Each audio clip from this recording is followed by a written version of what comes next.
ஏன் தேவனுடைய பிள்ளைகளுக்கு மட்டும் தோல்விகள் வருகிறது என்கிற தலைப்பில் இன்னைக்கு நாம் தியானிக்க போகிறோம். அதாவது கர்த்தருடைய பிள்ளைகள் நிறைய பேர், பாஸ்டர் இன்னும் எனக்கு அந்த காரியம் நடக்கலை, இன்னும் என்னால் வீடு கட்ட முடியல, பாஸ்டர் நான் ஒன்று ட்ரை பண்ணேன் தோற்று போயிட்டேன் பாஸ்டர், என் பிள்ளைகள்லாம் இன்னும் தோற்றுக்கிட்டே இருக்கிறாங்க வாழ்க்கையில், நாங்கள் எப்போ ஜெயத்தை பார்க்கறது, அவன் முன்னேறிட்டான் இவன் முன்னேறிட்டான், என் வாழ்க்கை மட்டும் இப்படி இருக்குதே அப்படின்னு நிறைய பேருக்குள்ள கேள்வி ஓடிக்கிட்டே தான் இருக்குது.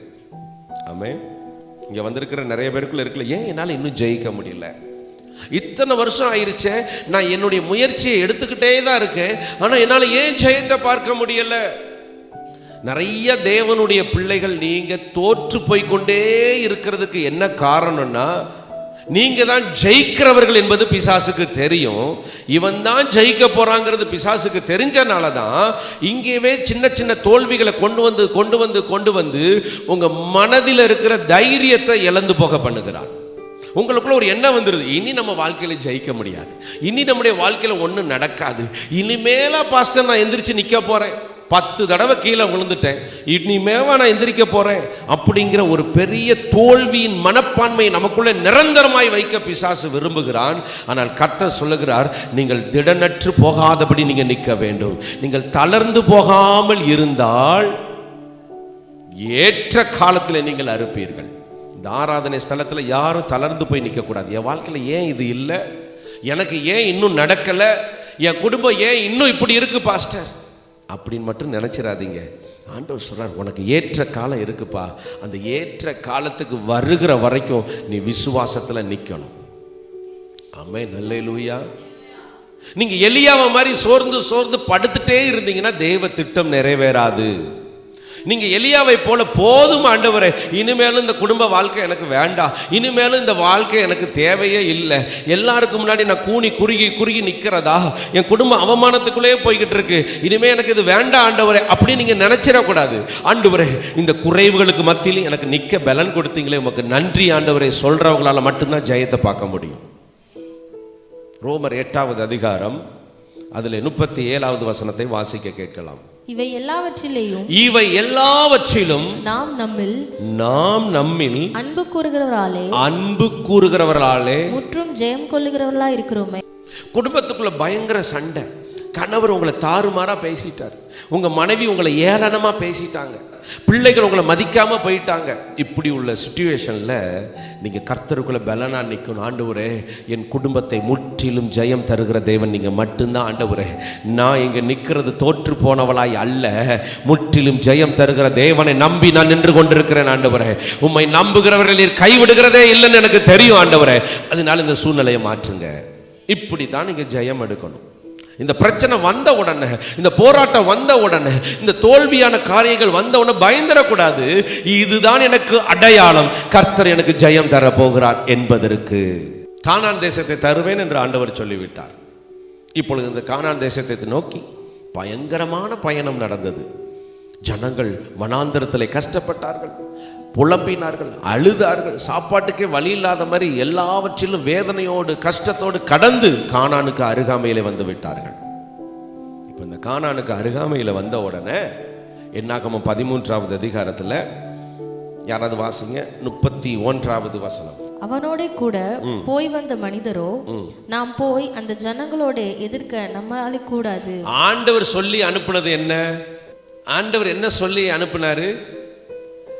அடிமைத்தனத்தில் இருக்கிற இஸ்ரவேல் ஜனங்களை கூப்பிட்டு, தம்பி, உன்னை கானானுக்குள்ள கொண்டு போய் வைக்க போறேன்ப்பா, நீ உருவாக்காத ஒரு இடத்துல, ஒரு மேன்மையான ஸ்தலத்தில் உன்னை கொண்டு போய் வைக்க போகிறேன், உன்னை அதிசயங்களை காண வைக்க போகிறேன்னு கர்த்தர் சொன்னார். உங்களுக்கு வந்திருக்கிற பிரச்சனை உங்களை விட பெருசாக தான் இருக்கும். இவங்க சொல்றது, அவர்கள் நம்மை பார்க்கிலும் பலவான்கள். ஆமா, பார்வையில பார்க்கும்போது அங்க நிற்கிறவர்கள் எல்லாரும் ராட்சசர்கள், இவங்களால அவங்களை ஜெயிக்க முடியாதுங்கிறது இவங்களுக்கே தெரிஞ்சு போச்சு. அதனால மாம்சமா பார்த்து நம்மை பார்க்கலும் அவர்கள் பலவான்கள்.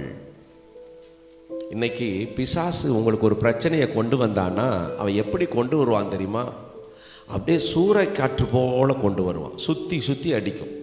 அப்போதான் ஒருத்தங்களை சமாளிச்சுட்டு அப்படான்னு உட்காந்துருப்போம், சைடாக்கில் ஒன்று வரும், ஐயோயோ நீ வேறையாடா, நான் இருக்கிற பாடல சும்மா அறான்னு சொல்லி பேசிட்டு இருக்கும்போது நம்ம அம்மாவே கால் பண்ணுவாங்க. அம்மா தானே கால் பண்ணுறாங்க, ஆறுதலாக பேசுவாங்கன்னு எடுத்து வைப்போம். ஏன்டே நீ அங்கே இதை பண்ணியாமல, ஐயோ அம்மா நீயும் மாமா என்னை வேதனைப்படுத்துகிற. சாயங்காலம் பிள்ளைங்க ரேங்காடை கொண்டுட்டு வரும், எல்லாத்துலேயும் ஜவுப்பு கோடாக இருக்கும். ஸோ நல்லா புரிஞ்சுக்கோங்க, நம்ம வாழ்க்கையில் பிரச்சனைன்னு வந்தால் மொத்தமாக வரும். அதுதான் தேவனுடைய பிள்ளைகளுக்கு அப்படி வரும், அதுதான் அடையாளம். அதனால் பவுலை போல நம்ம சொல்லணும், எப்பக்கம் நெருக்கப்பட்டாலும் நான் ஒடுங்கி போவதில்லை. நீ இங்கிட்டு நெருக்கினாலும், முன்ன நெருக்கினாலும், சைடில் நெருக்கினாலும், எங்கிட்டு நெருக்கினாலும் நான் ஒடுங்கிலாம் போக மாட்டேன், உயர்த்தப்படுவேன். ஆனால் இதை இங்கே சொல்லக்கூடாது. எங்கே சொல்லணும் தெரியுமா? சிவப்பு கூட பார்க்கும்போது சொல்லணும். அம்மா கால் பண்ணி அப்படியே ஒரு பிரச்சனையை கொண்டு வரும்போது அப்படியே கேஷுவலாக சோத்திரம் ஆண்டவரே இதை தாங்க பலன் தாரும், தப்பிச்சல வழியை தாரும், அப்படி கேஷுவலாக அந்த பிரச்சனைகளை பிசாசு உங்களை தோக்கடிக்கிறதுக்கு அவன் என்ன செய்யறான்னா, பெரிய பெரிய காரியங்களை கொண்டு வந்து உங்களுக்கு முன்னாடி எரிக கோட்டையா அம்மா அது மேலே வீடே கட்டியிருக்கா. ஆனால் ஆண்டவருக்கு அது லேசான காரியமாக இருந்தது. இப்படித்தான் பலவானாய் பிசாசு உங்களுக்கு முன்பதாக வந்து நிற்பான். ஆனால் உங்களுக்குள்ள இருக்கிற தேவன் அதை பார்க்கலும் பெரியவர். அல்லேலூயா. உங்களில் இருக்கிற தேவன் சர்வ வல்லமை உள்ள தேவன். அதை ஏன் மறக்கிறீங்க? அதை ஏன் யோசிக்க மாட்டேங்கிறீங்க? எத்தனை பேர் உங்களை துக்கப்படுத்தினாலும் நான் உனக்கு ஆறுதல் கொடுக்கிற தேவன் என்று ஆண்டவர் சொல்லி இருக்கிறார். இங்கே ஜனங்கள் யாரை பார்த்தாங்கன்னா அங்க இருக்கிற நிலைமையை பார்த்தாங்க. அவர்கள் நம்மை பார்க்கல பலவான். அடுத்த வசனத்தெல்லாம் போய் பார்த்தீங்கன்னா அந்த தேசத்துல பெரிய பெரிய மக்களை எல்லாம் பார்த்தோம், பெரிய ஆட்களை பார்த்தோம்லாம் பயந்துட்டு இருக்கும்போது காலேப் சொல்றாரு 30வது வசனத்தில், அப்பொழுது காலேப் மோசேக்கு முன்பதாக ஜனங்களை அமர்த்தி, நாம் உடனே போய் அதை சுதந்தரித்துக் கொள்வோம், நாம் அதை எளிதாய் ஜெயித்து கொள்ளலாம். இங்க என்னன்னா இதைத்தான் தேவன் இன்னைக்கு உங்களை செய்ய சொல்றார். ஒருத்தன் பார்த்துட்டு வந்து சொல்றான், இல்ல இல்ல இல்ல அவங்க நம்மளை பார்க்கலும் பலவான்கள். ஆனா ஒருத்தன் சொல்றான் ரொம்ப எளிதாய் ஜெயித்து கொள்ளலாம். அப்போ நம்ம பார்க்கிற பார்வையும் நம்ம விசுவாசிக்கிற விசுவாசத்துல தான் எல்லாமே இருக்குது. இந்த நாள் வரைக்கும் நீங்க அந்த ஜனங்கள் மாதிரி பார்த்துருக்கலாம். ஐயோ எவ்வளோ பெரிய பிரச்சனை, எவ்வளோ பெரிய தேவை, ஐயோ எவ்வளோ பெரிய தடை, இப்படியே நீங்கள் பார்த்துருக்கலாம். ஆனால் இனிமே நீங்கள் சொல்ல போகிறது, எனக்காக கர்த்தர் யாவையும் செய்து முடிக்க போகிறார். என்ன பார்க்கல இந்த பிரச்சனை பெருசாக தான் இருக்கும். ஏன்னா எனக்கான பிரச்சனை இல்லை, என்னோடு இருக்கிறவருக்கான பிரச்சனை. அவர் பார்த்து கொள்வார். அவருக்கு இது லேசான காரியம். அப்போ ஜெயம் கொள்ளுகிறவர்களாய் கர்த்தர் உங்களை மாற்ற போகிறார். அவர் சிலுவையிலே ஜெயிச்சிட்டார். இப்போ உங்களை பார்த்து சொல்றாரு, பிசாசு உங்க கால்களுக்கு கீழே இருக்கிறான். உங்க தலைக்கு மேல இருந்த பிசாசை ஆண்டவர் அடிச்சு நொறுக்கி அவன் தலையை நசுக்கி அவனை ஒண்ணுமில்லாம ஆக்கி கொண்டு வந்து உங்க காலுக்கு கீழே வச்சுட்டு மெல்ல நறுக்குன்னு மட்டும் மிதிமா அவன் செத்துருவான்னு சொல்லிட்டு போயிட்டாரு. ஆனால் நம்ம காலுக்குள்ள இருக்கிற பிசாசை நோண்டி வெளியில் எடுத்து, எம்மோ எத்தான் தண்டி பிசாசு ஆத்தாடி அவன் அப்படியாக்கும் இப்படியாக்கும் சொல்லி பிசாசுக்கு மறுபடியும் உருவத்தெல்லாம் வரைஞ்சி, ஐயோ பாஸ்டர் டெய்லி விசுவாசி ஆண்டவரை பற்றி பேசுகிறாங்களே, பிசாசை பற்றி டெய்லி பேசிடுவாங்க. சோத்திரம் ஆண்டவரே, இந்த பிசாசு காலையிலே ஆரம்பிச்சிருச்சு பாஸ்டர், பிசாசு மத்தியானம் வந்துருச்சு பாஸ்டர், பாஸ்டர் நைட்டு தூங்கும்போது பிசாசுடைய போராட்டம் பாஸ்டர், எலி தட்டி விட்டாலும் பிசாசு போராட்டம், வீட்டுக்குள்ளே பிள்ளைகள் அழுதாலும் பிசாசு போராட்டம், காய்ச்சல் வந்தாலும் பிசாசு போராட்டம், வயிற்றால போனாலும் பிசாசு போராட்டம். நீ கண்டதை தின்னுட்டு போயிருக்கு, அது தெரியாது. பிசாசு பாஸ்டர் அவன் நம்ம காலு கீழே, அவனால் எந்திரிக்க கூட முடியாது. ஆனால் அவனுக்கு பேட்டரி போட்டு விடுறது யாரு? நம்ம குரூப்புக்கு தான். நம்ம குரூப்பு தான் பேட்டரி போட்டு டொக்கு டொக்குன்னு அடிக்கும் தெரியுமா? ஒன்று பார்த்துருக்கீங்களா? அது மாதிரி பிசாசு அடிக்க விட்டுட்டு நம்ம வேடிக்கை பார்த்தாடி ஆத்தாடி ஆத்தாடின்னு. ஒன்றும் இல்லை, ஜோத்திரம் ஜோத்திரம் ஜோத்திரம், இயேசுவின் ரத்தம் ஜெயம், சர்வ வல்லவர் எனக்குள்ளே இருக்கிறான்னு சொல்லி பாருங்க. சாத்தான் உங்கள் கால்களுக்கு கீழே.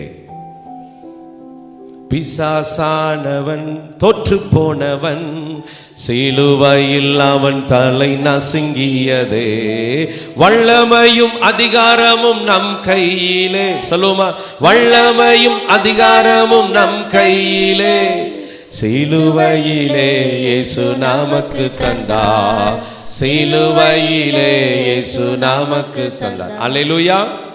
சிலுவையிலே அவர் கொடுத்துட்டார். அந்த வல்லமையும் அதிகாரமும் எங்க இருக்கு?